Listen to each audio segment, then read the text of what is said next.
va montrer... Non, non, non, non. On va juste lancer une vidéo d'intro le temps que c'est la pause.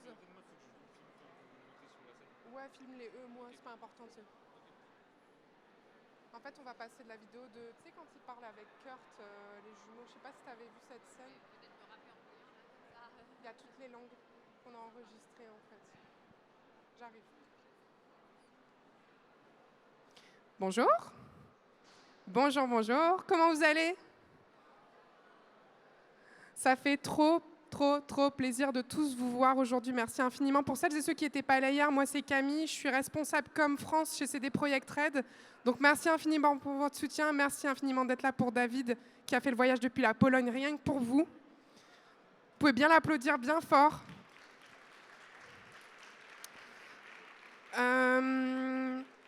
En attendant que Jules fasse une petite pause et qu'il arrive, on voudrait vous passer une vidéo de Cyberpunk 2077, une des scènes de Phantom Liberty avec le Kurt Hansen que vous connaissez tous.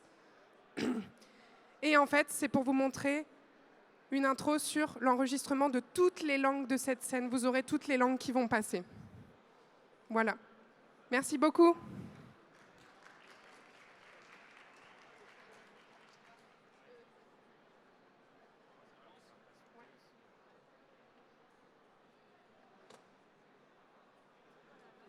Of our meeting. We expected all to be handled professionally. Murphy exaggerates, and he spoke out of turn. We have only suspicions, but I assure you, caution is our creed. Coronel Kurt, você tá tenso. Eu exagero mesmo, eu só queria ver a sua reação. Você tá me testando? Não. A gente já te checou. Agora só tô te provocando. Significa que eu gosto de você, não? Ha! Porra, gostei de você. 그럼 간소하게나마 축배를 들까? 거래 성공을 위하여.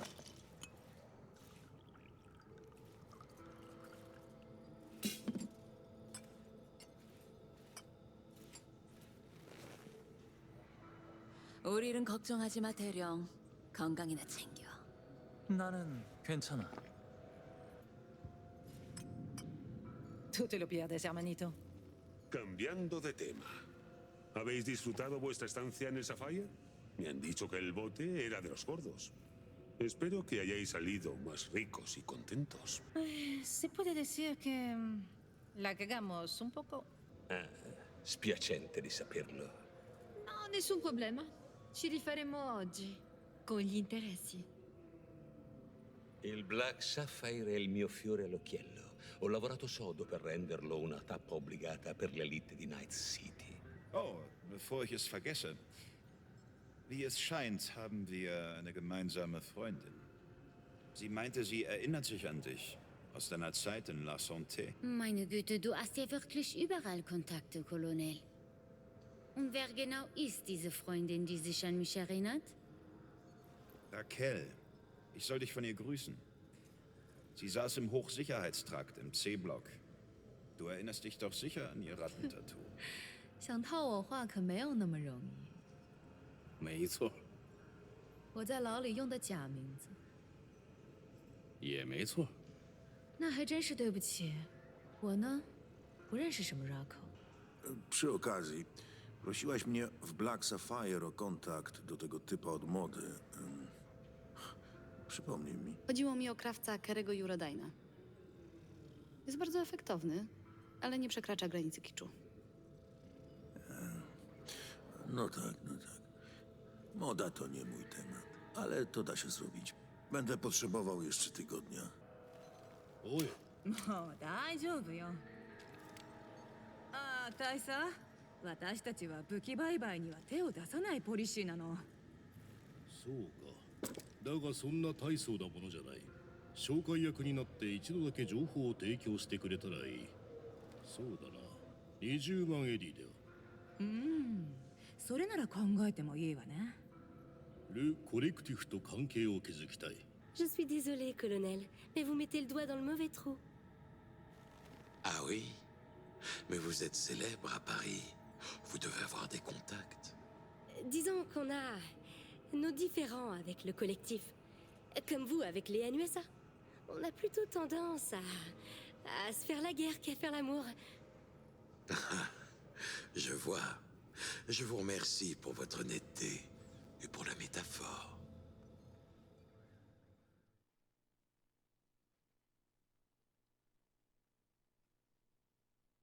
Mon micro, oh merci beaucoup. Je pense que vous avez compris de quoi on va parler. On va parler du jeu vidéo Cyberpunk 2077. S'il vous plaît Lille, est-ce que vous êtes chaud?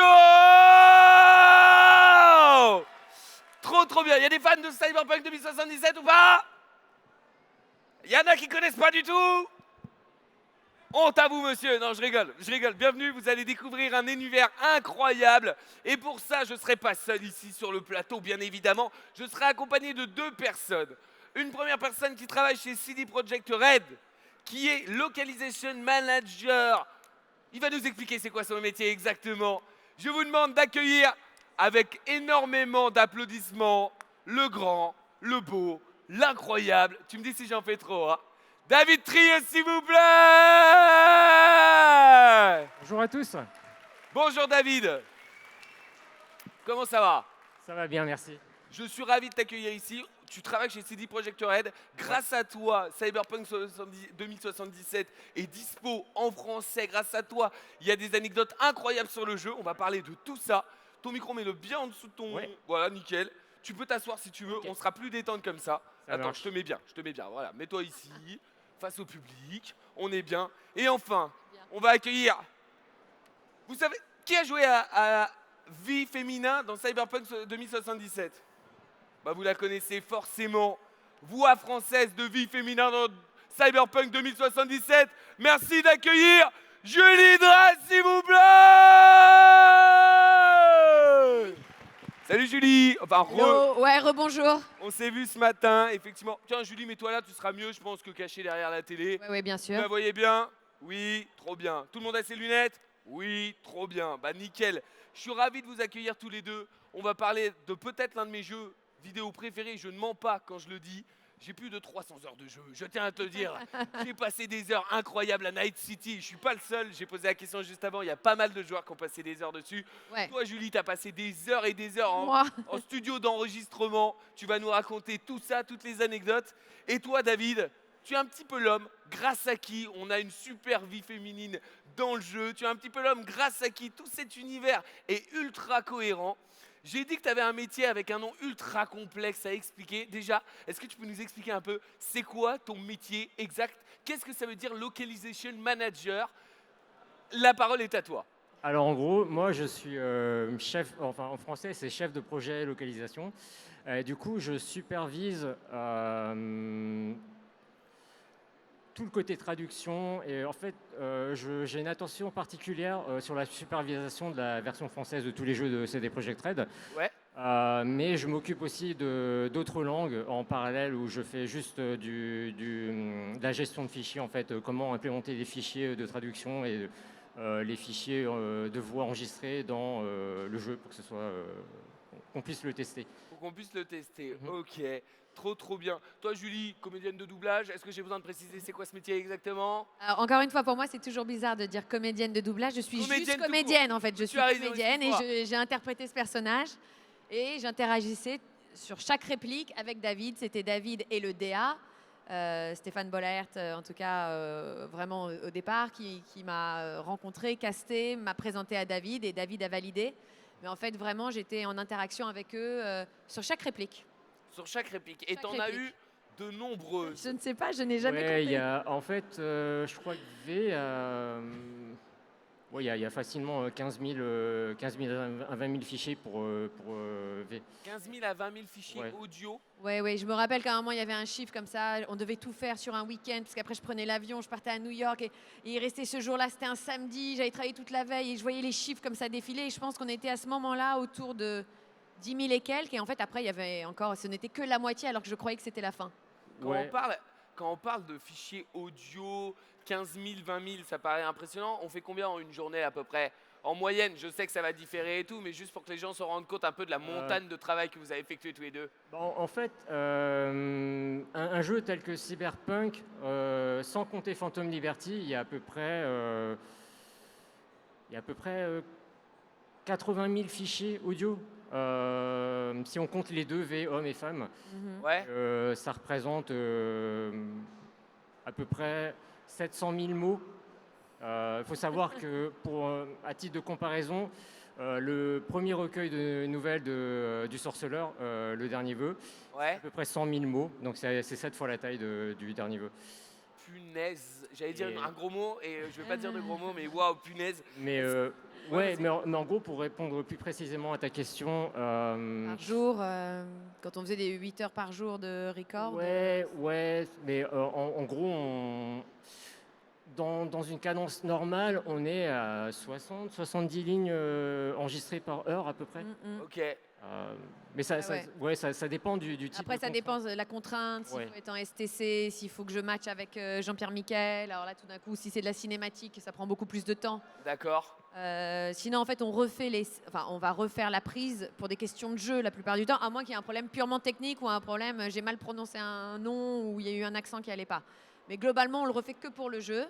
Et puis, parfois, il y a une vraie difficulté technique qui fait qu'en fait, il faut le refaire vraiment pour la difficulté technique. Donc, ça veut dire qu'on va faire 4, 5, 6, 7 prises pour une phrase. Ouais, il y a aussi le fait que les enregistrements se passent en parallèle. Il y a un léger décalage, mais ça se passe presque en parallèle avec la version anglaise. Ouais. Donc, on a toujours accès à des fichiers de référence la plupart du temps en anglais parce que c'est très important, parce que l'anglais est ce qui va être utilisé pour, en gros, construire les scènes au niveau de la longueur d'une scène donnée. Ce que Julie m'expliquait ce matin, je vais essayer de l'expliquer comme tu me l'as expliqué ce matin, et si je raconte n'importe quoi, tu m'arrêtes tout de suite, David. En gros, si j'ai bien compris, on reçoit des fichiers audio anglais, on va dire en VO, qui durent une certaine durée, genre 9 secondes, et la mission, ça va être de faire en sorte que Julie et que d'autres comédiens arrivent à refaire 9 secondes en disant sensiblement la même chose. Dans notre langue, en gardant la même émotion. Avec des mots différents, mais tout en restant dans la continuité de ce que vous aviez reçu. C'est ça? C'est ça. Je l'ai bien expliqué ou pas? Très bien. David, je il a sais écouté que je l'ai pas ce bien matin, expliqué. tu sais, ce matin, il a écouté. Faut pas croire. J'ai écouté d'une oreille. Ouais, en gros, on a. Après, ça dépend du type de scène qui va donner une contrainte différente. Mais en fait, on a on va dire à peu près 50%, non, 40-50% des scènes où on a une contrainte de temps où on va pouvoir être 10% plus long ou 10% plus court que l'anglais. Flexible. Et en fait, la scène va s'adapter. Les animations qu'il y a dans une scène vont s'adapter en fonction de la longueur du fichier qu'on a en français. D'accord.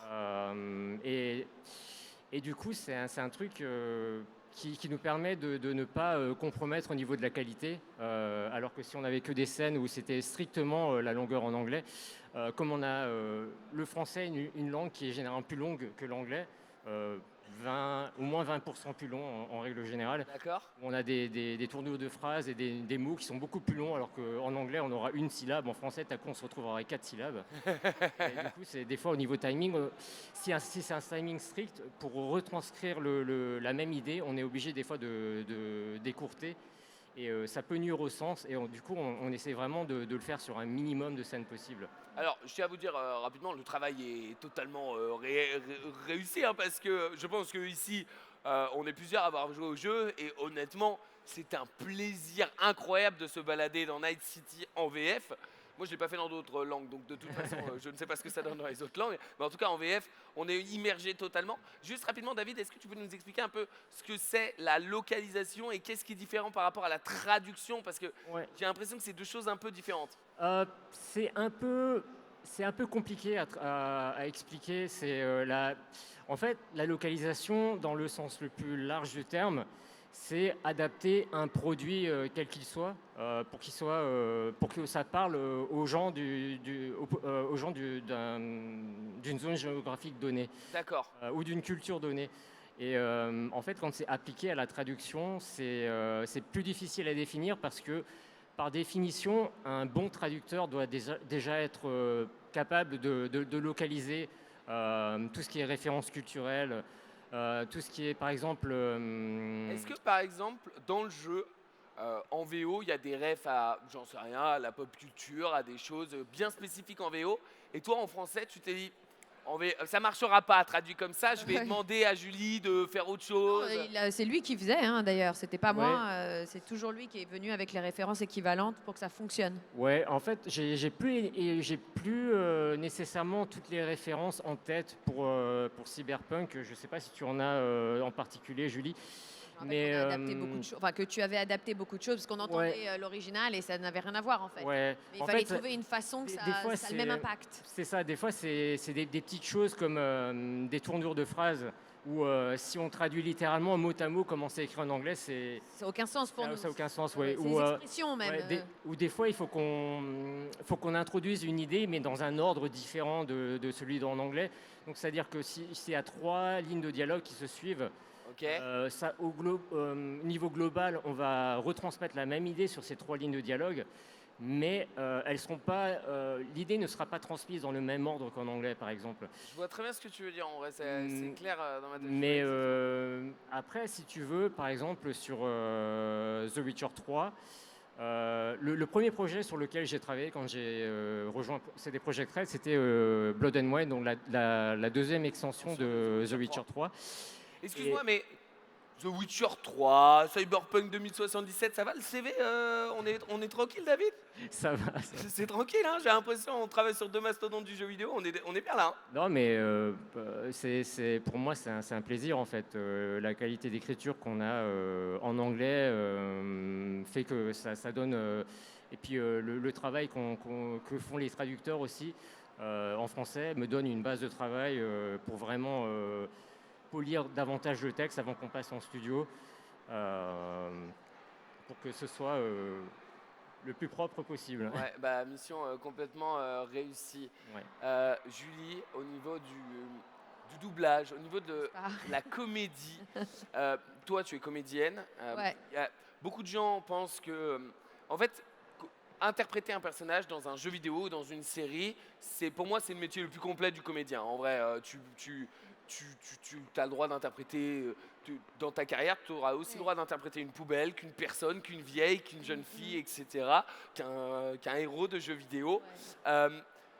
Qu'est-ce qui a été particulier sur Cyberpunk 2077 que toi, tu as vécu en tant que comédienne?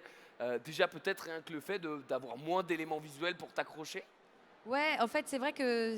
Encore une fois, j'avais fait un jeu vidéo auparavant, mais c'était vraiment une toute première expérience qui avait été moins intense parce que je m'étais moins identifiée au personnage et que c'était déjà la difficulté technique. Rentrer dans cet univers, c'était waouh, c'était incroyable, c'était nouveau, mais j'ai pas vu le truc venir. Et puis un jour, j'ai reçu un coup de fil parce que Stéphane Bollaert, donc le DA français, avait entendu certaines lignes de Norse dans Anthem.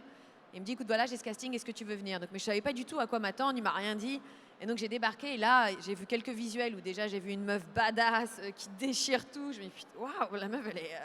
Donc tout de suite il y a eu un truc d'excitation mon premier rapport. Ouais. Et c'était des scènes tout de suite. Il m'a fait faire des essais sur des scènes très fortes. Et je sais pas, pour moi. Par exemple.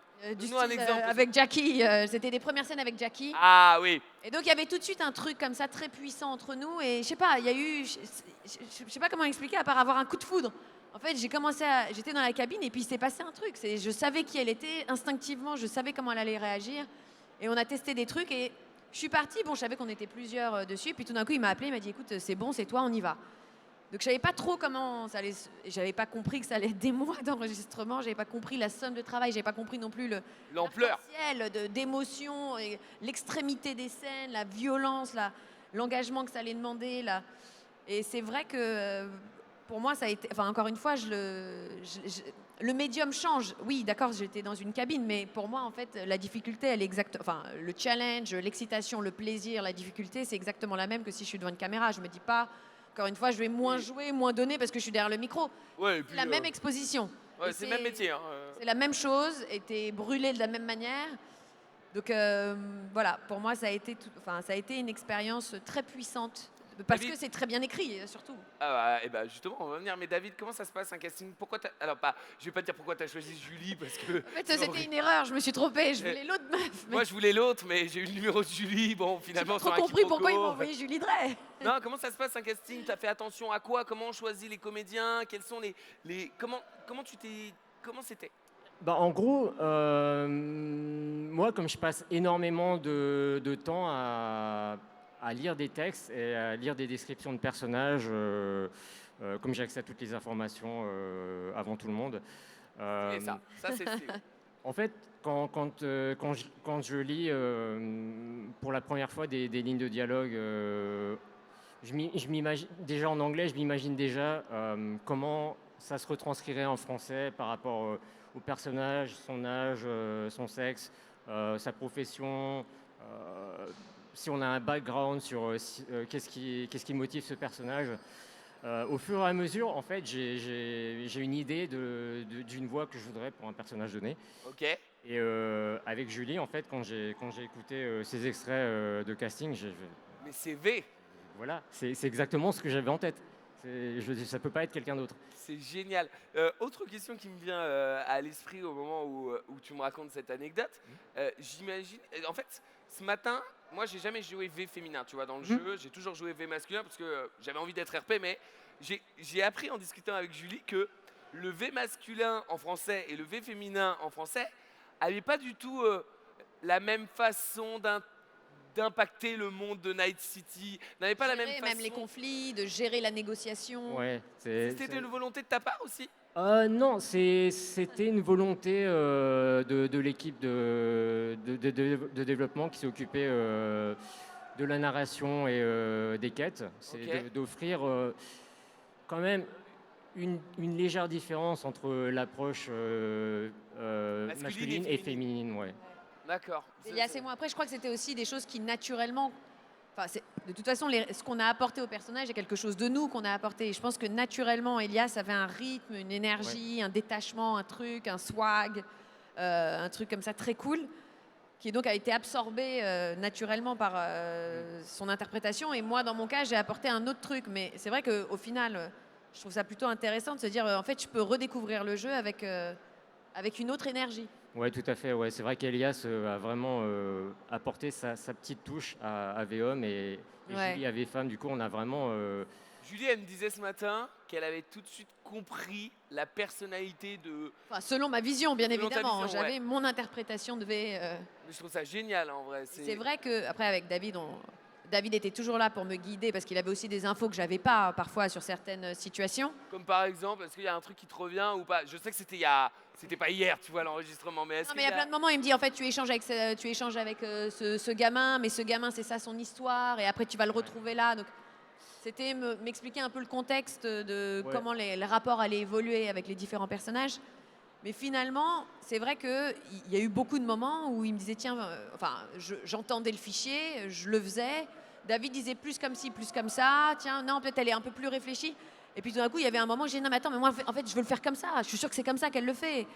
Et donc, il me laissait la liberté de pouvoir lui proposer un truc. Et après, soit ça passait, soit 2-3 répliques après, il me disait non, mais tu sais, en fait, cette réplique-là, il y a 3 fichiers.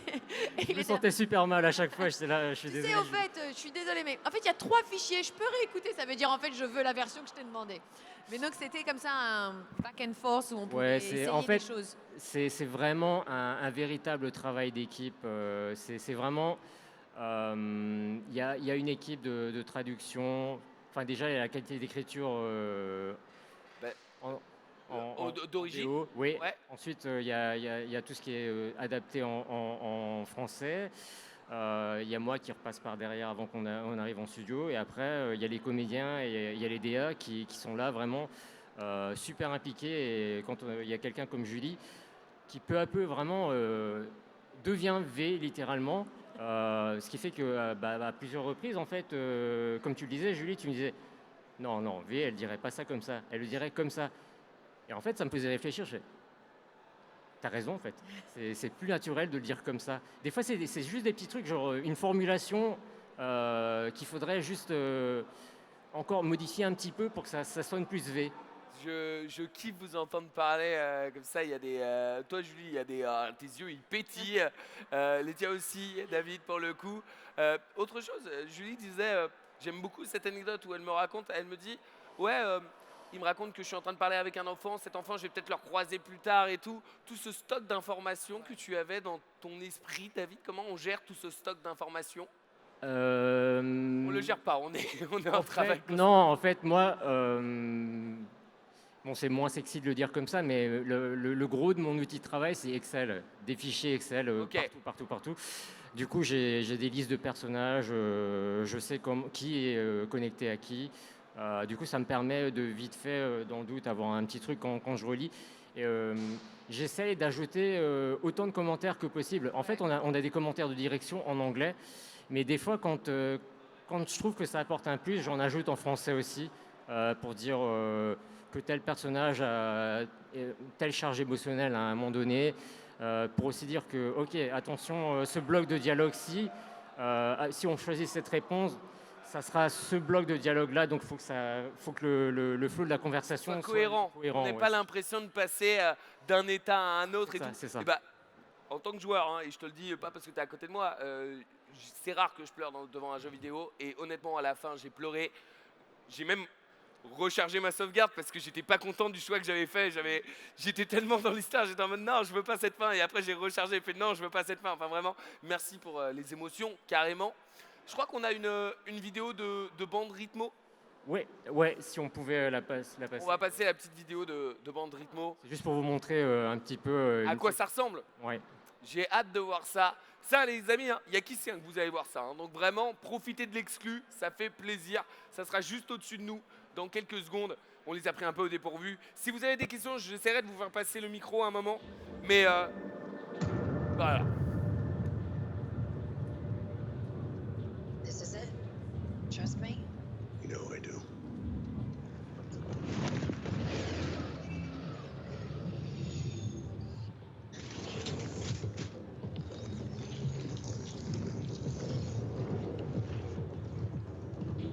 Somi, I'm right where you wanted me.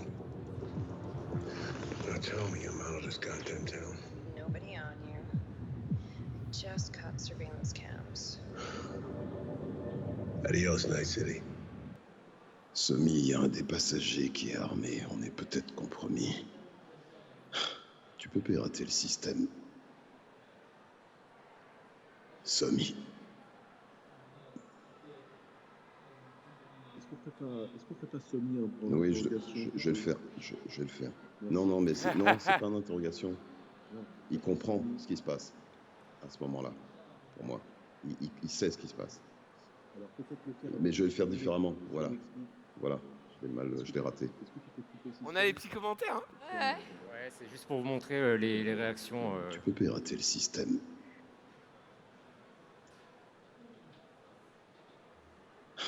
Tu peux pirater le système. On refait l'enregistrement pour réussir à...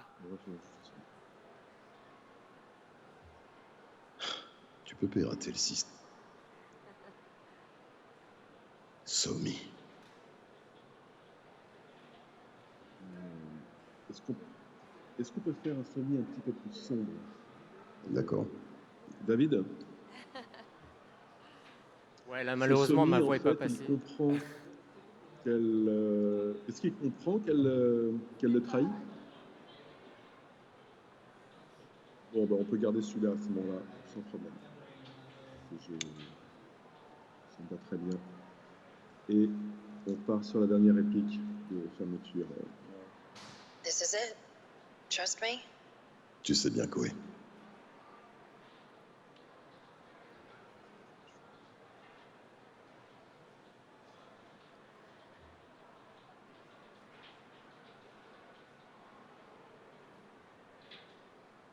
Somi, je suis pile là où tu voulais.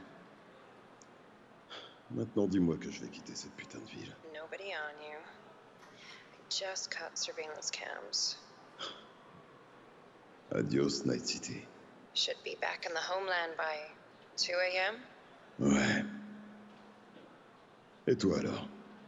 T'as déjà ton billet? I hear the government's sealing a deal. Je te l'avais dit, la présidente t'a la bonne. Sorti par le tapis rouge et tu seras libre. Yeah, sure. Eh, tu l'as mérité. Je serais pas en vie si t'avais pas été là. Tu sais à quoi je pense là tout de suite? Tell me. À ce bon vieux stand de tacos. Premier truc que je fais dès que je descends de ce train. J'y vais direct. Je te jure, leur quesadillas me suivent jusque dans mes rêves. It sure sounds tasty. Ouais.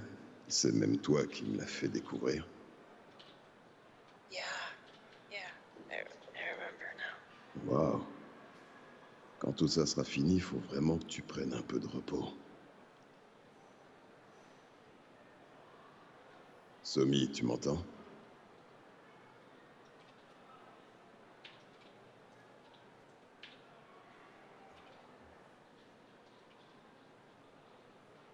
Somi, il y a un des passagers qui est armé. On est peut-être compromis. Tu peux pirater le système. Somi.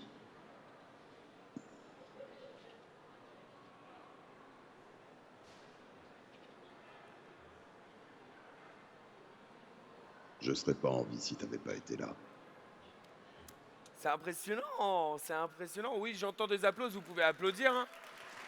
C'est impressionnant. Là, ce qui est assez rigolo, c'est qu'on entend, on entend la voix anglaise et le comédien français qui répond à la voix anglaise. Ouais, ben, on essaye d'avoir ça parce que bah, ça, forcément, ça aide le comédien s'il y a une réponse. Même en fait, même dans les sessions d'enregistrement, ça, c'est ce qu'on fait surtout pour les trailers, comme on a un timing strict à respecter. Okay. Mais il faut savoir que pour les lignes de dialogue qu'on a dans le jeu, la plupart du temps, c'est sans référence vidéo comme ça. On peut pas bosser avec une bande rythmo parce que on a cette flexibilité, par exemple, de plus 10% ou moins 10% par rapport à l'anglais. Et du coup, j'ai perdu le fil de ma pensée. T'inquiète, c'est pas grave, ça va te revenir et tout. C'est quoi les difficultés qu'on peut rencontrer en termes de localisation pour ce jeu particulièrement? On a par exemple tout ce qui est réécriture. En fait, faut savoir que le jeu est constamment testé par tous les gens comme Game Director ou Quest Director, directeur narratif aussi. Okay. En fait, ils vont passer leur temps à vraiment voir si une conversation a du sens ou pas, si le flow de conversation est naturel ou pas, si quelque chose est incohérent. Et ils vont souvent pointer du doigt tout ce qui ne va pas. Et ça oblige à réécrire, à refaire des fois une bonne partie d'une scène donnée, à refaire la logique de comment quelque chose se déroule. Et ça oblige les scénaristes à réécrire régulièrement. Tout. Et donc, faut tout retraduire. Et en fait, on essaie de faire en sorte que ça n'arrive pas... le moins possible, en fait. Ouais, c'est ça. En fait, c'est inévitable, mais on fait en sorte de faire en sorte que ça n'arrive pas en fin de production. Ça, c'est pas toujours le cas. Et du coup, ça peut créer des petits rushs comme ça à gérer, où on a des sessions en urgence et où voilà, Julie va être appelée. Est-ce que tu es disponible C'est arrivé, Julie? Ouais, très souvent, mais souvent c'était pour des choses. Peut-être parce qu'on n'avait pas bien évalué la distance entre deux personnages qui se parlent, ou finalement il y a beaucoup de bruit autour, donc sinon c'est plus en extérieur que ça. Donc finalement c'est juste réenregistrer pour quelque chose qu'on n'a pas tout de suite vu, parce qu'en effet il n'y a pas d'image, ou qui a changé dans la version américaine, où tout d'un coup les mecs se mettent à souffrir pendant qu'ils parlent, où ils sont beaucoup plus loin, ils s'entendent pas. Si Donc, je parle ça de cohérence sonore, je suis dedans en fait. Ouais. C'est vraiment c'est ça. En fait, ça peut être des fois quelque chose qui a été enregistré, mais on n'a pas forcément fait suffisamment attention à ça. Et en fait, dans le jeu, on peut avoir une ligne qui s'enchaîne où une personne parle à un volume normal et la ligne d'après parle avec un volume plus élevé. Et ça crée une différence d'énergie et ça s'entend trop en fait. Et du coup, ça, c'est par exemple un genre de truc à réenregistrer. Mais ce que disait Julie aussi, ça me fait penser à... je sais pas, tout le monde a joué à Phantom Liberty ou pas ici? Qui a joué au DLC? Levez la main. Ah, il y a quand même pas mal de joueurs, hein, si je peux me permettre. Hein. Ben je sais pas si je devrais spoiler un petit peu. Est-ce qu'ils spoilent ou pas? Ceux qui veulent pas être spoilés, vous vous bouchez les oreilles. Ouais, parce que moi j'ai envie de savoir l'anecdote en fait. Non, mais en fait, je vais le faire sans spoiler. En fait, de manière générale, il se peut qu'il y ait des scènes où, par exemple, il y a un personnage qui fait face à un autre personnage et il va y avoir peut-être de la tension entre les deux, du mouvement. Une personne peut se rapprocher tout en parlant. Et ça peut créer une difficulté quand on n'a pas le contexte visuel directement sous les yeux. On l'a pas entendu, même parfois à l'anglais, on n'a pas réalisé qu'il y avait un changement de volume dans la réplique. Parce que des fois, on enregistre un truc parce qu'on n'a pas forcément le contexte visuel. Ouais. Et on se rend compte que dans les faits, la personne, en fait, elle est à 100 mètres. Et du coup, il faut qu'elle parle plus fort parce que sinon, naturellement, ça fait bizarre d'entendre la personne avec une petite voix, avec une voix trop forte alors qu'elle est à 100 mètres. C'est le réalisme, en fait. Tu C'est ça. cherches du réalisme et tout, ça. mais je comprends que sans support visuel, parfois, on est marron, comme on dit. Et en gros, le meilleur moyen de pallier à ce truc, c'est d'avoir un premier jet qu'on implémente dans le jeu. Et par exemple, moi, je vais, dès que je peux, je teste la version en français. D'accord. Je vois tout ce genre d'incohérence où je me dis ah non, c'est pas bon, et je le marque, et puis ça va passer en session de retake. Est-ce que ça veut dire que même après la sortie du jeu, on a refait des reprises pour toi ou pas, Julie? On essaye d'habitude de le faire quand même avant la sortie du jeu, idéalement. Mais ça peut être des choses qui sont vraiment dernière minute, il faut le faire tout de suite. Mais en fait, je pense que tu as des gens qui testent sans arrêt, en fait, non? C'est ça. On a une équipe narrative qui, sans cesse, teste toutes les cohérences au niveau des dialogues. Ok. Mais c'est vrai que tout doit être prêt avant la sortie du jeu, idéalement. Sinon, la sortie est repoussée, mais sinon... Je me dis, de toute façon, tu vois, moi, par exemple, tu sais, je suis retourné sur le jeu au moment de la sortie de la série sur Netflix, la série animée, géniale. D'ailleurs, cette semaine, il y a eu l'officialisation d'un nouveau partenariat entre Netflix et CD Projekt Red. On n'en parlera pas, c'est pas le sujet du jour, mais très bonne nouvelle. En tout cas, j'ai trop hâte. Mais tu vois, typiquement, j'imagine que entre la première fois où j'y ai joué et quand j'y suis retourné suite à la sortie, il y a peut-être eu des petites modifs et tout. Peut-être plus des modifs du coup au niveau du gameplay et pas au niveau du dialogue, mais je posais la question comme ça, je me posais la question en fait, pour être sincère avec toi. Attends. Non, c'est pas arrivé. On essaye de tout faire avant. Ouais. Vous êtes des Parfois, ça peut professionnels. être un changement de nom, d'un bar, d'une chanson, et tout d'un coup, c'est non, finalement, aux US, ils ont changé le nom, il faut adapter, ou je ne sais pas. Mais, il faut faire toutes les répliques. On a parlé de ce bar, du début à la fin. Ah ouais. Ouais. Mais tu vois, dans le pire des cas, comme c'est des jeux qui sont patchés, à l'occasion d'un patch, il y a toujours un moyen de C'était ma question. Est-ce que pendant des patchs, on a changé des Alors, les patchs, ça, en effet, c'est possible. Ça peut être l'opportunité. Il paraît qu'on a une vidéo de scène scaling. Ouais. En gros, c'est pour illustrer ce dont on parlait avec Julie avant. Ouais. Donc, on a une technologie qu'on appelle scene scaling. En gros, c'est littéralement une remise à l'échelle de la longueur d'une scène. D'accord. Et en gros, quand on envoie les fichiers audio anglais on a une équipe de cinématic designers, donc c'est tous les designers qui s'occupent du côté cinématographique de nos jeux, qui vont mettre en scène les jeux. Donc dans The Witcher 3, tous les angles de caméra qui font comme si c'était dans un film, c'est grâce à eux. Dans Cyberpunk, toutes ces scènes avec beaucoup d'intensité où on est très proche d'un personnage, où il y a de la tension, c'est aussi grâce à eux.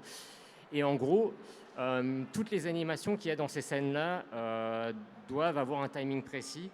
Et ça va être décidé en fonction de la longueur des fichiers qu'on reçoit en anglais. D'accord. Et du coup, en français, on va devoir s'adapter. Mais grâce au scene scaling, on peut avoir des animations qui sont légèrement plus longues ou légèrement plus courtes. Et globalement, sur la longueur d'une scène totale, on va avoir un ressenti qui est naturel. Enfin, c'est ce qu'on essaye d'avoir. Après, les difficultés, c'est que des fois, on peut avoir, comme avec tout outil, un bug qui fait que on va avoir un souci au niveau de la longueur, même si on a un timing qui Même si on est dans le timing flexible. parfait. C'est ça. Et donc, en gros, c'est ces petites choses auxquelles il faut faire attention. C'est les animations de personnages, par exemple. Si on a un personnage qui est très... qui bouge beaucoup, par exemple, un personnage qui marche en bougeant des bras, en expliquant quelque chose à un autre personnage, ou un personnage qui, par exemple, boit un verre de vodka ou une chope de bière. Si, pour une quelconque raison, quand on regarde dans le jeu, on voit que le personnage bouge anormalement lentement ou anormalement vite, c'est qu'on a un problème de scaling. Et du coup, ça veut dire que ça, soit on peut le corriger directement dans le fichier. Par exemple, si c'est un problème de longueur, mais qu'on a des phrases avec beaucoup de pauses entre elles, on peut jouer sur ces pauses-là pour réajuster. Soit si c'est vraiment, on a un bloc de texte et qu'on ne peut pas couper dedans, on est obligé de le réenregistrer. D'accord. Ça sera un retake. Et On regarde la vidéo, on voit ce que ça donne. ouais, on en a deux, ouais. On en voit.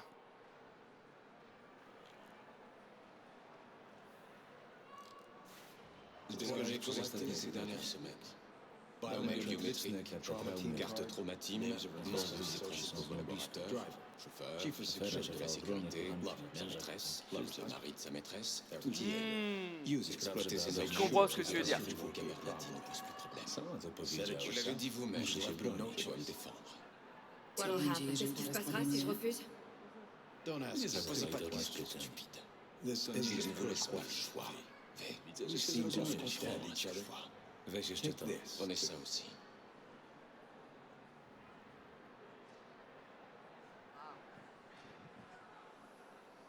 Julie, c'est quoi le plus gros défi que tu as rencontré sur Cyberpunk 2077? Défi technique ou défi émotionnel? Les deux, tu sais quoi? J'ai envie de connaître les deux. Défi technique, tu as le droit défi d'en technique. parler. Émotionnel, je suis assez curieux. Défi technique, je pense que clairement, c'était quand Jean-Pierre Michael et moi, on devait parler avec la même voix. Ça a été quelque chose qui a été très difficile à faire en session, très Vous vous répondez laborieux. dans le jeu alors que vous n'êtes pas à côté. Non, quand on parle tout d'un coup, quand il contrôle ma voix, en fait. En fait, tu sais, il y a des parties du jeu où V peut se faire, entre guillemets, posséder. Ouais, par Johnny. Et donc, en fait, on devait parler avec le même rythme, délivrer les phrases en même temps, mais il fallait que je reste moi, il fallait qu'il reste lui, et en même temps, j'étais sous son influence. Et donc, purement techniquement, pour enregistrer, c'était très difficile de coller au rythme, parce que je devais m'adapter au rythme de Jean-Pierre Michael, qui a une façon très différente de V de parler. Son personnage parle très différemment de moi. Donc, tout d'un coup, de réussir à coller ma voix avec son rythme à lui, c'était juste très désagréable. C'était pas facile. Très désagréable, juste purement techniquement, de vraiment écouter chaque syllabe et d'essayer de coller. Donc, ça a été difficile. Voilà, ça a été ça, je pense, ma plus grosse difficulté. Et après, ma plus grosse difficulté, mais qui est finalement le plus grand moment de plaisir, c'est forcément toutes les scènes très difficiles qu'elle doit vivre. Et ça fait toujours un peu peur avant d'y aller. Vous vous dites, si jamais je passe à côté, si je donne pas assez d'émotion, si... c'est terrible en fait de ne pas pouvoir raconter l'histoire de quelqu'un, de ne pas lui rendre hommage. Donc vous dites, si ce jour-là, je sais pas, je suis un peu fatiguée, je suis pas dans le coup, ça fait 6 heures que je suis en studio. Ouais, il y a plein de horrible. paramètres. Il y a plein de paramètres de la vraie vie qui est, voilà, dans l'état dans lequel vous êtes, il faut être disponible pour pouvoir créer cette émotion-là. Et il y a juste des fois où vous dites, je sais pas si ça va venir, je sais pas, je suis très fatiguée, je sais pas si ça va venir. Et en même temps, je serais tellement déçue de pas assurer pour elle, c'est pas possible. Donc c'est ça, elle vit des choses très extrêmes qui sont...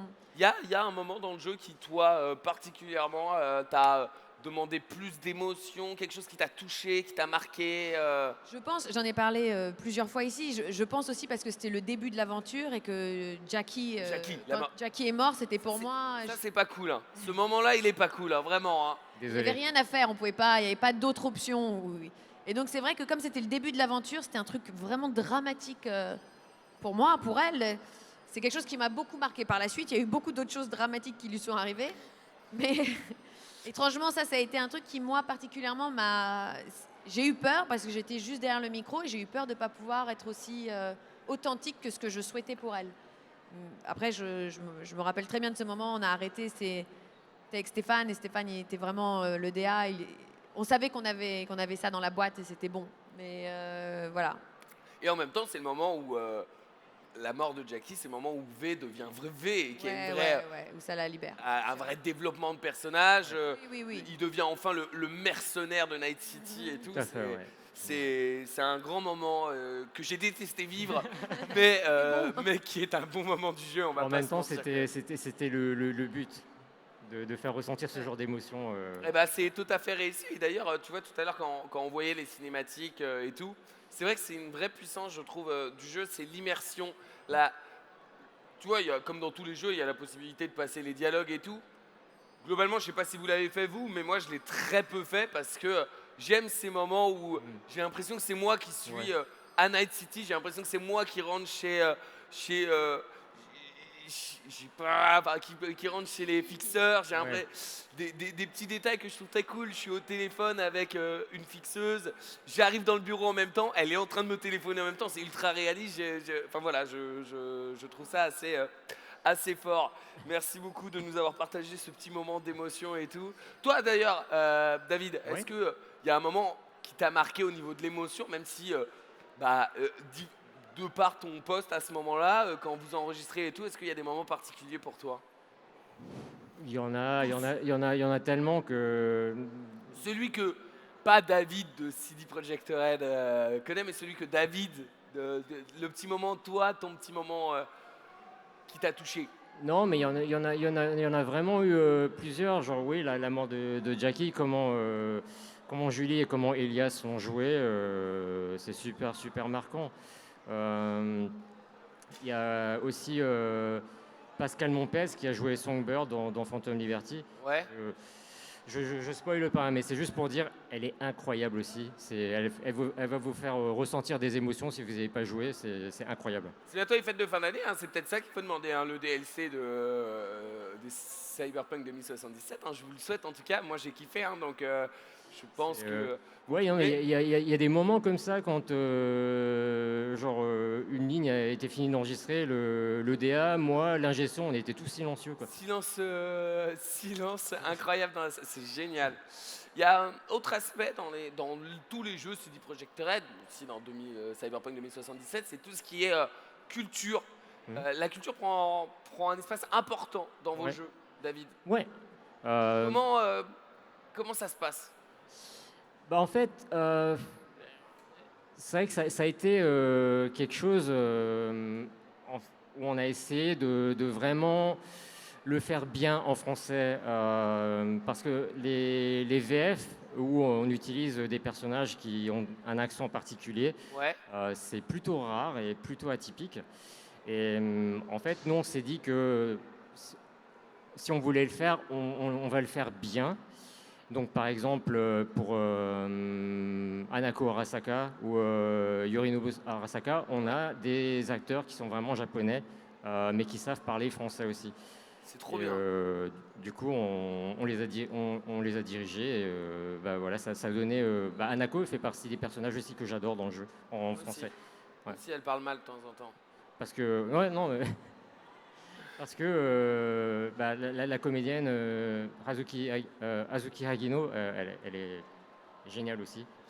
C'est un process super long parce que j'imagine que là, ton objectif, en fait, c'est de rendre le jeu le plus crédible possible et que même si on va chercher des tout petits détails, il faut que ça soit crédible, tu vois.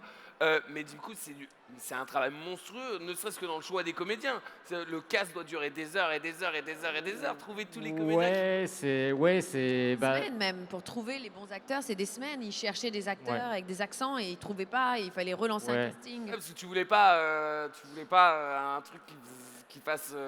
Ouais, c'est ça. Je voulais pas un truc qui fasse caricatural. Ouais, donc, par exemple, il y a des personnages des Voodoo Boys.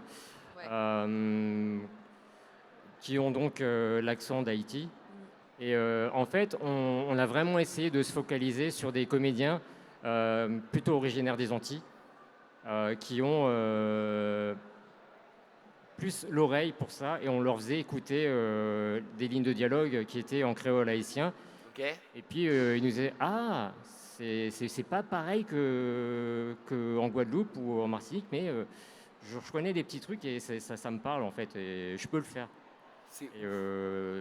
Et du coup, on a vraiment essayé de faire le mieux. On a un comédien d'origine haïtienne qu'on a pu avoir aussi. Et ouais. Et par contre, là, pour le japonais, on a quand même étonnamment plus galéré que je le pensais à trouver des comédiens d'origine japonaise qui parlent français. Ouais. Ouais. Du coup, par exemple, pour Takemura, on a un comédien français. Et pour les lignes où il parle en japonais uniquement, on a appris les fichiers qu'il a en version anglaise, du comédien japonais de la version anglaise. Mais le comédien qu'on a pris pour Takemura, Martial Leminou, il est incroyable. Je le remercie, mais je le remercierai jamais assez. Il est d'une gentillesse et d'une patience, mais infinie. Comme je le disais tout à l'heure, en fait, la cadence standard, c'est 60 à 70 lignes de dialogue par heure. Avec Martial, on est Ce qui est intense. Non-stop. Avec Martial, on était descendu parfois à 15-20 par heure parce qu'on voulait le faire tellement bien. Ce qu'il y a, c'est que moi, je parle japonais. Du coup, j'ai aidé le directeur à diriger Martial pour qu'on fasse un accent japonais qui soit pas trop fort, mais pas trop léger non plus. Pour lui donner un peu de caractère. Et à chaque ligne de dialogue, je me sentais vraiment super mal. Je disais, Martial, est-ce qu'on pourrait la refaire encore une fois? Et il arrivait qu'on fasse 8 prises pour une ligne de dialogue, quoi, avant de passer à la suivante. Wow. Je me disais, mais... Souci du détail un petit peu. Hein. Je me disais, Martial va me démonter. En fait, jamais. Il est resté super gentil, super à l'écoute. Il faisait, écoute, moi, je suis là, vraiment, je suis là pour faire le boulot. Je suis à ton écoute, dis-moi exactement ce que tu veux, je le fais. Si jamais il y a un truc à corriger, ben on le corrigera. Et puis on y passera le temps qu'il faut. Et vraiment, merci beaucoup, Martial. Il est incroyable. J'espère qu'il tombera sur cette anecdote où tu racontes ça. Et vous aviez remarqué, vous, objectivement, levez la main si vous aviez remarqué qu'il y avait un souci du détail aussi poussé. Exemple con, mais trouver des comédiens qui sont eux-mêmes qui savent parler la langue, qui sont eux-mêmes du même origine que leur personnage et tout. Si vous aviez remarqué ce souci détail, oui, vous aviez remarqué. Ah, bande de mythos, j'y crois pas 2 secondes. Merci à vous. C'est passionnant, on pourrait parler de ça pendant des heures. On va essayer d'avancer un petit peu parce que sinon, je vais essayer de vous faire poser des questions. Est-ce qu'il y en a qui ont des questions par hasard? Ok, je retiens, on va essayer de vous donner le micro à un moment, mais j'essaye d'avancer un petit peu si vous ne m'en voulez pas, les copains, bien évidemment. Est-ce que il paraît que tu as des... Le jeu, à la base, il est polonais. Ouais, c'est ça. En fait, ce que je pense que beaucoup de gens ne savent pas encore, c'est que vraiment, à la base, nos jeux sont écrits en polonais. Oui, c'est ça. Toi, tu parles le polonais? Très mal. Très mal, mais tu comprends un petit peu? Pas suffisamment pour faire de la relecture, non. Ok, donc ça veut dire qu'il y a tout un travail, quand même, un process de production polonais, tout... Ça. On a une équipe très, très, très solide, extrêmement talentueuse, de gens qui sont totalement... capables enfin bilingues polonais-anglais, et qui sont capables de traduire dans de l'anglais, mais avec divers types d'accents, quelque chose de plus moderne, quelque chose de plus médiéval, et ils sont incroyables. Donc vraiment, c'est grâce à eux qu'on a une version anglaise solide qui va servir de base pour la plupart des... Après, il reste de toutes les voix. Ouais, c'est ça. Truc bête, question... Cyberpunk 2077, c'est dispo en combien de voix? En combien de langues, pardon? Cyberpunk, il est en 10 langues. 10 langues. Enfin, avec voix, ouais. Plus si on compte les langues où il y a uniquement le sous-titre. D'accord. Ça fait un total de 19 langues. Ça veut dire qu'il y a potentiellement 19 David... 19 David? Non, il n'y a pas 19 David, non. Il n'y en a qu'un seul, ok? Plus jamais tu dis qu'il y en a 19. Non, en fait, on a dans notre équipe des gens qui gèrent principalement les langues doublées, donc ils vont s'occuper de l'espagnol, du portugais brésilien, du japonais, du coréen. Mais après ça, on est une équipe où on supervise aussi les autres langues qui se font, donc on est en contact avec les équipes de traduction ou de doublage dans d'autres langues, et Après, on s'assure juste que tout soit bien fait et on implémente les fichiers. J'ai une question pour toi. C'est quoi le truc que tu préfères dans ton job? Les sessions d'enregistrement. Les sessions d'enregistrement?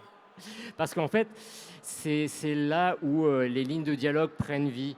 Parce que, en fait, avant ça, je suis enfermé dans ma bulle à vraiment lire des lignes et des lignes de dialogue dans des fichiers Excel. Et du coup, je me fais quand même une idée progressive de ce que je voudrais entendre dans chaque truc. Mais je suis toujours surpris, en fait, parce que des fois, tu as des voix auxquelles je ne m'attendais pas, où je me disais, en fait, ça marche. Et puis, après, tu as des retours de comédiens comme Julie qui continuent à aider à peaufiner le texte. Il y a aussi les interventions des directeurs artistiques ou des ingé-sons qui peuvent apporter leur lot d'idées. Et c'est cette espèce de mix de génie productif de plein de personnes différentes qui donne cette qualité de VF. Et ça, c'est vraiment un truc qui me fait super plaisir. Donc, Il y a un truc qui revient souvent hein, quand vous parlez tous les deux, je vous écoute attentivement, j'ai ce qu'on appelle l'écoute attentive. Esprit d'équipe, team, c'est quelque chose qui revient à chaque fois. À chaque fois que je vous parle et que je vous demande, vous, toi perso, David, toi perso, Julie, à chaque fois on en revient à un collectif de personnes. C'est important et j'ai l'impression que c'est ce qui, pour vous, fait le succès de tout ça. C'est totalement ça. C'est une seule personne n'arriverait jamais à produire ce degré de qualité dans une localisation. Non, c'est un véritable travail d'équipe. Il y a des centaines et des centaines de personnes qui contribuent au final à cette version 16. Et franchement, c'est très beau. On est tous là ensemble pour essayer de donner la version la plus pure et la plus authentique. Franchement, c'est très touchant. Enfin, pour moi, des centaines émotionnel. On est ensemble dans une journée, lui il est là, il entend pendant 8 heures ce qu'on est en train de faire. C'est très long, il écoute chaque phrase, en même temps il bosse de son côté, il écoute, il réagit.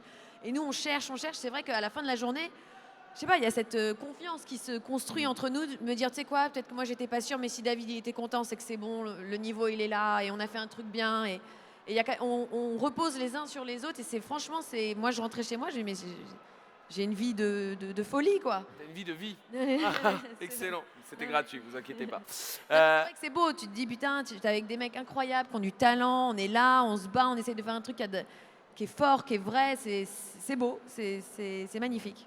Vous avez une anecdote tous les deux que vous auriez vécue Toi, quand je te parle de David, est-ce qu'il y a un truc qui te revient direct à la tête en mode t'as le droit, même si ça ne met pas bien, vas-y. non, vas-y, est-ce qu'il y a un truc? Non, je sais pas. Franchement, David, au début, déjà, dans mon premier jeu, j'avais pas eu cette expérience. Et encore une fois, c'était pas une expérience aussi puissante. Ouais. Que dès la première séance, Stéphane m'a dit, écoute, voilà, David va être avec nous. C'est lui qui va nous aider pour la continuité. Et c'est vrai que sur le coup, je me suis dit, ah bon, mais ça se trouve, David, il va pas m'aimer. Ou je sais pas, il va me demander de refaire... Je savais que c'était important qu'il valide chaque chose, en fait. Ouais, bien donc, sûr. il y avait Stéphane, mais il y avait aussi David. Donc, pour moi, au départ, ça pouvait être quelque chose plutôt perçu comme quelque chose de négatif ou d'effrayant. Oui, c'est-à-dire que tu as un directeur artistique, tu en as un deuxième pour le prix d'un. Donc, il faut que tout le monde soit d'accord. Ça me rajoute une pression en plus. Mais en fait, je sais pas, avec David, ça a été pareil. Tout de suite, ça a été très fort. Et c'était... Enfin, je pense à David, je rigole. Et souvent, je recroise, je vais chez Keywords et je parle avec d'autres DA qui ont bossé sur le jeu parce qu'il y a eu plusieurs cabines. On a enregistré de nombreuses cabines en même temps parce qu'on avait beaucoup de fichiers à enregistrer. Et à chaque fois que je parle de David, je sais pas, je souris, ça me fait plaisir. J'ai envie qu'on se retrouve. Ça a été un truc où on avait une relation très forte à distance. On ne se retrouvait que dans la cabine à parler. Ok, salut David, passe un bon week-end, on se voit lundi. Et top, le lundi, alors il m'est arrivé ça, et toi, ouais, ok, alors on y va, on enregistre. J'ai passé vraiment de longs mois avec David, mais c'est quelque chose de familier et positif, quelque chose que je reconnais, je pense à lui, c'est positif. Ça se voit, t'as le sourire. David? Je peux pas dire mieux que ce que Julie a dit. Je pense que oui, j'aurais dû donner la parole avant, elle a trop parlé celle-ci. Un véritable plaisir de travailler avec toi, Julie, vraiment. On a d'autres questions, mais je vais essayer de ne pas faire de frustrer dans le public et de leur passer le micro. J'arrive, je vais prendre un micro juste ici, je leur passe le micro. Essayez de bien parler fort dans votre micro, distinctement. Et puis si Julie et David, vous n'entendez pas, je répéterai bien évidemment. Merci beaucoup à la régie, comme d'habitude. Hop là. Oh, le lever de main était tellement... Et là, il me fait une danse de la tête. Ok, viens ici. Prends la place, mets-toi face. Tiens, c'est quoi ton prénom? Armand. Armand, vas-y. Merci encore pour ce que vous nous avez offert. J'ai pas joué à Cyberpunk effectivement, mais Witcher 3 a été une grosse claque. Je suis traducteur professionnel, donc c'est une référence absolue pour les traducteurs français. Donc j'avais juste 2 questions. Vous avez une équipe de traducteurs en interne qui bosse avec vous? On a une équipe de traduction qui va traduire vers l'anglais en interne. Mais pour les autres langues, ça va être traduit en externe. On a un partenaire pour la France qui est Keywords. Et donc tu connais, je veux. Oui. Attends, là tu es en train de passer ton entretien d'embauche là? Il n'y a pas de ça chez nous, hein? Non, je voulais vraiment savoir parce que je voulais savoir comment vous gardiez une telle cohérence en fait en passant par des agences, quoi. En fait, il y a des personnes comme moi pour toutes les langues, pour la plupart des langues, qui vont repasser derrière vraiment pour peaufiner davantage les textes, pour faire attention à ce que ce soit le plus parlé possible, mais en étant en cohérence avec un univers comme The Witcher ou un univers comme Cyberpunk. Par exemple, il y a des petits trucs comme par exemple l'inversion sujet-verbe, qui est quelque chose qui par exemple marcherait dans The Witcher, genre pourrais-tu m'aider avec ceci ou cela?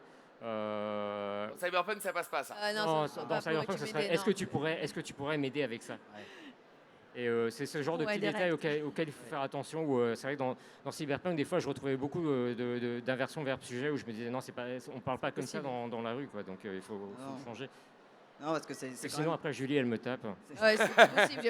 Déjà, c'est aide-moi. Je lui laisse pas le choix. C'est pas pourrais-tu, je pose pas la question. D'un point de vue extérieur, c'est ultra impressionnant en fait de voir une telle cohérence. Si en plus vous êtes tout seul à le faire, je sais pas. Enfin, j'imagine que non. Même pour le français, juste pour le français, au moins. Pour le français, en fait, c'est moi qui passe en revue toutes les traductions. Je m'assure que tous les choix, en fait, soit le plus naturel, enfin suivre le plus naturellement possible le bloc qui précède pour qu'on ait des dialogues cohérents. Et, le meilleur proofreader du monde. Hein, C'est ça. Et après, comme dit, en fait, le projet est tellement gros que forcément, je ne peux pas forcément tout voir du premier coup. C'est pour ça que derrière, il y a des DA, il y a des comédiens qui ont l'œil aussi et qui vont dire « Ah non, ça, c'est pas cohérent avec ce qu'on avait avant ». Ça aide à peaufiner le texte. Ensuite, on a des sessions de réécriture, de retake. Ensuite, on a aussi les testeurs linguistiques qui vont regarder le jeu et qui vont dire « Ah non, ça va pas en fait ». Et ça permet d'avoir plusieurs couches, plusieurs filets en fait avec lesquels on peut rattraper. J'allais demander si vous aviez aussi un département de test interne parce que c'est méga. En fait, non. Moi, monsieur, là, ça va trop loin. Hein. Non. C'est que vraiment, ça devient vraiment rare en fait dans ce genre de compagnie. Et c'est tout à votre honneur si vous avez toute une équipe de test. En fait, on a une équipe de test en interne, mais surtout pour l'anglais. D'accord. Bon. Pour toute la cohésion narrative en anglais. Merci. Je vais laisser. Ça répond à tes questions, Armand? Merci à toi, Armand. Nickel, merci beaucoup. J'ai vu des questions aussi là-bas. Nickel, là. Parle bien fort, distinctement, et pas de demande de recrutement. Hein. C'est bon, ça a déjà été fait, ça. Ça va, merci. Je rigole, je te taquine, t'inquiète pas. Bonjour à tous les deux. Le cyberpunk, c'est une façon d'être aussi, donc vous avez très bien réussi à retranscrire ça pour nous immerger. Je pense parler au nom de tout le monde. Mais sans images, ça nous fait vibrer, mais avec les images, est-ce que vous serez prêt à vous faire chromer? Et si oui, quel implant? C'est peut-être la meilleure question pour l'instant, merci beaucoup. Le style, vous l'avez. Est-ce que physiquement, vous serez prêt à aller vers un 100% cyberpunk? Moi, personnellement, non. je préfère quand même garder mon humanité, ce que j'ai d'origine, quoi. Ça peut se comprendre. Julie, des cordes vocales peut-être? Moi, franchement, il faut suivre l'évolution. Si tout d'un coup, c'était quelque chose qui faisait que je pouvais être plus performante, survivre plus longtemps ou être juste vivre, oui, évidemment. Ça, sans hésitation. Je pense que l'évolution, j'ai pas de problème avec l'évolution. Les cordes vocales, Julie? Ah, complètement. Je pense que ça fait un peu mal au moment où on te transforme, mais pourquoi L'habitude pas. d'avoir mal aux cordes vocales, tu sais.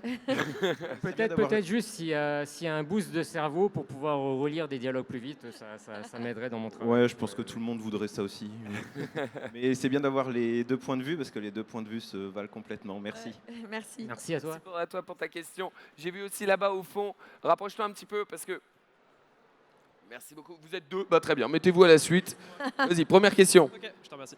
C'est pour Julie. Vous parliez tout à l'heure d'à quel point ça peut être éprouvant d'avoir des sessions très longues, très, très difficiles, je pense, à tourner. Est-ce que vous pensez que c'est plus difficile de les tourner sur un jeu vidéo, sur une série, sur un film, ou est-ce que c'est pareil pour n'importe quel type de doublage? Ouais, non, en fait, pour moi, en tout cas, après, je pense que c'est très personnel en fonction de l'approche du travail de chaque acteur. Moi, personnellement, c'est le même challenge, la même difficulté mentale avant d'y aller. C'est-à-dire que tu te lèves le matin et tu sais qu'il y a ce truc qui va venir et à un moment, tu sais que ton corps il va devoir se mettre dans cet état de détresse absolue et tu sais que ça vient. Donc, tu es dans ta journée, tu parles, tu rigoles, tu fais des choses, mais tu sais qu'à un moment, il va falloir qu'émotionnellement, ça se brise. Et donc, en fait, dès le début de ta journée, c'est très présent. Et il y a quand même ce truc à l'intérieur, tu te prépares, où tu sais qu'à un moment, il faut que tu n'aies plus aucune résistance et il faut que ça aille très vite parce qu'on n'a pas non plus des heures pour enregistrer. En tournage, parfois, j'ai de la musique pour m'aider juste avant une scène. Parce qu'en tournage, pour la peine, moi, je pouvais arriver sur des journées sur Cyberpunk, je ne savais pas exactement ce qu'on allait enregistrer. Tu arrives et puis tout d'un coup, on te dit, bon, alors, on est dans cette quête-là, il se passe ça. Et donc là, très vite, mentalement, tu dis, oh putain, ok, merde. Et David est fantastique pour ça parce qu'en fait, il te met, moi, ça marche très bien quand il s'agit de me diriger. C'est la mise en situation. On me dit, tu ressens ça, il se passe ça. Tu te rends compte que c'est ça qui est en train de t'arriver. C'est la dernière fois que tu lui parles, tu vas lui dire au revoir. Là, tu réalises, c'est ce qui est en train de se passer, tu vas plus la voir. Donc il y a cette espèce de montée pour moi, ça crée une espèce de panique chez moi, de me dire, oh putain, c'est maintenant. Et donc ça me donne, le fait que lui soit aussi déjà passionné, impliqué et documenté, il va me donner beaucoup de détails qui va faire que je vais pouvoir accéder à cet état mental. Donc, sur Cyberpunk, c'était un truc qui se passait sur le moment. Et en effet, je ne peux pas dire « Ah non, mais vas-y, là, je viens de déjeuner. Tu sais, j'ai un petit coup de fil à passer. Il faut que je prépare le goûter de ma fille. Je n'ai pas spécialement envie d'être au bout de ma vie. » Donc, très vite, il y a tout en toi qui se met en place pour « Non, c'est maintenant. Donc, maintenant, tu fermes ta gueule et tu y vas. » Il n'y a pas de « J'ai besoin de temps, j'aimerais kiffer. » Non, là, c'est maintenant. Donc c'est une sorte de stress un peu qui vous permet quand même de faire ressentir beaucoup d'émotions en fait, quand on va vous le demander. En fait, c'est un stress qui fait que tu dois te débarrasser de tout ce qui va te parasiter. Tiens, il faut que j'aille faire les courses. Au fait, j'ai pas passé ce coup de fil. Oh, j'ai raté ce casting. Oh merde, ce soir j'ai un date. Il y a tous ces trucs-là qui peuvent potentiellement, quand tu joues des trucs un peu quotidiens, bon bah c'est pas grave que tu penses à tout ça. Tout d'un coup, quand tu sais qu'il y a ce truc important qui vient, il y a une espèce de... C'est une priorité. Et il y a tout qui s'éteint parce qu'il faut que tu aies accès directement à des émotions très profondes, très parfois violentes, dures, des choses que tu ne souhaites pas forcément accéder dans ta vie de tous les jours, une forme de violence. Pour V, il y avait beaucoup de violence, beaucoup d'agressivité. Il fallait que je puisse avoir accès à ça sans devoir la faire 15 fois. On ne peut pas me chauffer, on ne peut pas me dire « Ouais, tu te rends compte, vas-y, ferme ta gueule, qu'est-ce que tu fais, truc ?» Pour me chauffer, pour dire juste « Putain, David, tais-toi, vas-y, j'y vais !» Non, il faut que j'ai accès à cette violence-là instantanément. Donc, c'est vrai que sur un tournage plus classique, tu sais que ces journées arrivent. En fait, il y a des journées où je fais des trucs faciles, sympas, de drague, un peu sympathiques. Il y a les journées où tu sais que tu as ces putains de scènes qui arrivent, qui sont très dures. Et donc, c'est dès le matin, tu te prépares psychologiquement à savoir qu'à un moment, tout va s'écrouler. Merci beaucoup. Merci pour ta question, elle a été très cool. Julie, ta réponse était moins cool. Non, c'est une vanne, c'est une vanne. Autre question ici. Bonjour Julie et bonjour David. Bonjour. J'avais une petite question, ça va un peu aller dans la continuité de la question précédente. Est-ce que pour toi, Julie, il y a eu un avant V et un après V? Est-ce que dans ton doublage, il y a eu une évolution Alors, encore une fois, pas dans mon doublage, parce que j'ai pas... C'est ton métier, Non, j'ai pas vu ça comme... Encore une fois, j'ai pas approché ça de la façon technique, en me disant, ouais, je vais avoir des... Après ça, je vais savoir comment doubler, jouer dans une contrainte de temps, je vais assurer. J'ai jamais vu ça. Moi, c'est une scène après une autre scène. Ah, là, maintenant, je suis joyeuse. Ah, là, je suis en mode drague. Ah, là... Donc, mais ce que ça m'a apporté, c'est qu'en fait, quand tu explores autant de personnages, moi, j'ai commencé très jeune, j'ai commencé enfant. En fait, tu te rends compte que tu as toutes les qualités, les meilleures, les pires. Tu as tout en toi. Tu as dans d'autres conditions, dans une autre situation, j'aurais pu être cette version qui est la pire version de moi-même ou la meilleure version de moi-même. Donc, Et parfois, tu rencontres des personnages qui te plaisent particulièrement, qui ont des qualités et des défauts qui t'aident dans ta vraie vie. À toi, tu n'as pas cette liberté dans ta vraie vie. Et donc, il y a des choses qui restent avec toi. À force, quand tu passes 2, 3, 4 mois, 5 mois, 6 mois en studio pendant des heures et des heures à vivre la vie de cette personne, il y a certains automatismes qu'elle a qui te plaisent et qui restent, qui te libèrent. Julie, dans les backstage, c'est plus V que Julie, hein, vraiment. Je tiens à vous le dire sincèrement. Hein. Oui, hier soir, pour aller au restaurant, crois-moi, ils marchaient tous très rapidement. Ils ont compris que j'étais énervée. Un grand merci. Je t'en prie. On avait une autre question juste ici. Je te passe le micro, parle bien fort et distinctement. Moi, ma question, c'était en termes de direction artistique dans le doublage comme ça. Comment on fait la part des choses entre comment on peut dire, entre avoir les meilleures prises possibles et tout ce qui est la contrainte de temps et de budget, savoir comment on arrive au meilleur résultat de la manière la plus optimisée possible. Voilà, vous avez 4 heures, mon cher David. Je sais même pas vraiment comment répondre à cette question. C'est juste que je vais peut-être pouvoir un petit peu te lancer autrement. Ça se fait, en fait. Quand, en fait, on essaie de trouver un équilibre entre avancer à un certain rythme et en même temps ne pas non plus se dire il faut qu'on avance au détriment de la qualité si vraiment il y a un truc sur lequel on bloque et où on se dit qu'il faudra plus de temps. C'est ce que j'expliquais avec quand on a travaillé avec Martial, le Minou, sur le personnage de Takemura. C'est que vraiment, là, on sentait qu'il fallait le temps. Donc, quand il faut prendre le temps, on le prend et puis le budget suivra. Tu vois, tout pour le jeu et tout pour la qualité, donc ça, merci beaucoup. Mais une autre question, par contre, comment on fait pour faire la part des choses quand on a le nez dedans? Je donne un exemple, je pense que ça vous est tous déjà arrivé. Vous passez beaucoup de temps sur un travail personnel ou même un travail pour le boulot. Vous êtes devant, vous êtes devant, vous êtes devant. Au fur et à mesure que vous passez du temps dedans, vous relisez, vous te dites c'est de la merde ce que j'ai fait. Alors que pas du tout. Comment on fait pour faire la part des choses, David? C'est très difficile. Moi, j'ai le syndrome de l'imposteur. Alors, j'allais dire ça se voit pas du tout. Mais David, il faut assumer être le meilleur, hein, c'est tout. Hein. Non, mais en fait, le premier retour direct que j'ai, c'est quand on est en studio avec les comédiens. S'il y a un truc qui est vraiment mal fait, que j'ai laissé passer ou que moi j'ai mal fait, c'est tout de suite je me fais flinguer quoi. On le voit. Non, mais on le voit en fait, on le sent. S'il y a un truc qui ne prend pas, on va le sentir tout de suite. On n'arrive pas à le faire en fait. Ok. Et au bout de, allez, je fais un exemple. Au bout de 15 prises, comment on fait pour savoir laquelle c'est la meilleure? Ah non mais David il sait quand il est content on arrête. Ok, très bien. Si on n'arrête pas, c'est que ça va pas. En fait, ce qu'il y a, c'est qu'il y a pas mal de situations où je ne suis pas forcément sûr de comment la scène va se jouer dans le jeu. Le rendu final dans le jeu. Okay. En cas de doute, quand je sais que ça peut se passer d'une certaine manière ou d'une autre, on prend des prises alternatives aussi. Oui, c'est vrai. Qu'on peut des fois en avoir 2 ou 3 pour une ligne de dialogue donnée. Et en fait, moi, ça me permet, une fois que je regarde comment c'est dans le jeu, de me dire, ok, en fait, c'était cette prise-là qui allait mieux. Donc, je peux remplacer les fichiers plus facilement comme ça. Ok. Et comme ça, vous avez un peu les backstage et tout. Hein. David, ouais. Juste rapidement, tu as joué à Cyberpunk 2077, mais en tant que vrai joueur, en essayant d'oublier ton job, je pense que c'est impossible, on est d'accord? C'est très difficile, ouais. C'est parce que Analyse tout. Ouais, de base, je connais déjà toute l'histoire, donc c'est très difficile. Ah, t'as pas le twist final et tout? Ça doit être... C'est ça, en fait, pour moi, il faudrait que je laisse passer pas mal d'années. Faudrait un implant qui te permette d'oublier ton travail quand tu joues aux jeux vidéo. C'est ça, par exemple. Peut-être ça viendra sur le marché un jour, on ne sait pas.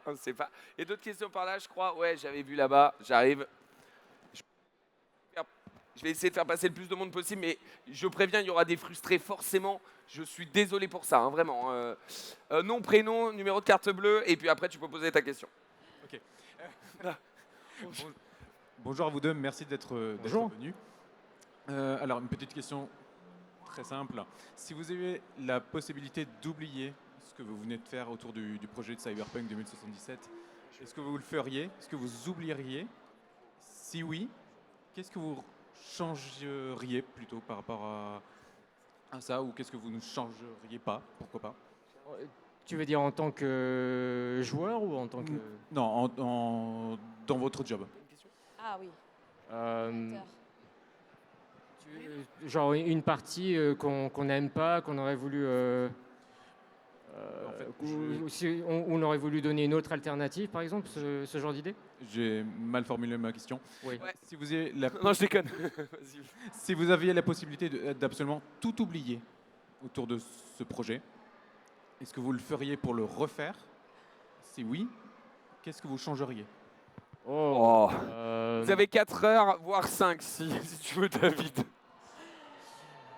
Non, en fait, moi je tiens pas à oublier ce projet. En fait, c'est un projet dans lequel j'étais tellement impliqué et qui m'a tellement marqué que j'ai pas envie d'oublier tous ces moments où j'ai ressenti toutes ces émotions quand je relisais les dialogues ou quand on était en studio. J'ai pas envie d'oublier tous ces moments qu'on a eu avec Julie, Elias ou tous les autres comédiens, Franz d'ailleurs et Jean-Pierre qui sont ici aussi.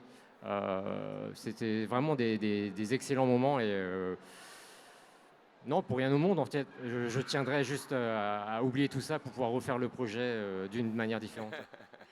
Non, moi aussi, franchement, enfin, si on me garantit que je vais oublier et que je vais pouvoir tout revivre, oui, mais revivre quelque chose différemment, non. Ce qu'on a vécu, ça a été...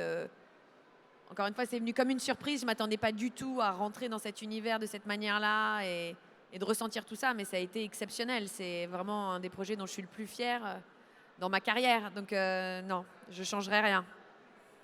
Ça répond à ta question? Ouais, c'est bon. C'était une question assez hard en vrai, hein, mais elle était bien, elle était bien, elle était bien. Je pense que David, Julie, je voulais énormément vous remercier de nous avoir partagé toutes ces anecdotes sur votre expérience, sur ton métier. C'était passionnant. Ça m'a donné envie de relancer le jeu alors que je l'ai lancé la semaine dernière. Donc vraiment, là, ce soir, je rentre chez moi, je relance le jeu. Je vous demande d'applaudir comme il se doit David Trieux, s'il vous plaît. Merci à vous d'être venu. Et bien sûr, Julie Drey également, s'il vous plaît. Merci, merci. Merci à tous les deux. C'était trop bien. C'était du partage, c'était de la passion. C'est ça le jeu vidéo et on est dedans pile. Merci pour ce moment, je vous remercie au niveau du à la place du public. Et désolé pour les 3-4 qui voulaient poser des questions. Je suis vraiment désolé. Je savais qu'il y aurait des frustrés, mais c'est pas grave. Merci en tout cas à tous les deux. Et je crois qu'il y a juste un jeune homme qui était là-bas, qui veut absolument vous faire signer sa boîte de Cyberpunk. Il n'y a absolument aucun souci. Et ben voilà, on est d'accord. Ça se passera juste ici, tu peux le rejoindre. Et pas d'effet de groupe et tout. Soyez respectueux, on est des adultes. Voilà. Sinon, juste à titre informatif, il y aura un espace rencontre là où il y a la Peugeot à partir de 16h30. Donc si vous voulez venir poser des questions supplémentaires, n'hésitez pas. Je vous invite, hein, c'est une occasion unique pour n'importe quel gamer de pouvoir se renseigner sur ça. Allez-y, posez les questions que vous souhaitez. David vous attend, vous connaissez. Et voilà, merci encore à tous les deux. Merci beaucoup, beaucoup, beaucoup. On peut les applaudir une dernière fois, s'il vous plaît. Merci.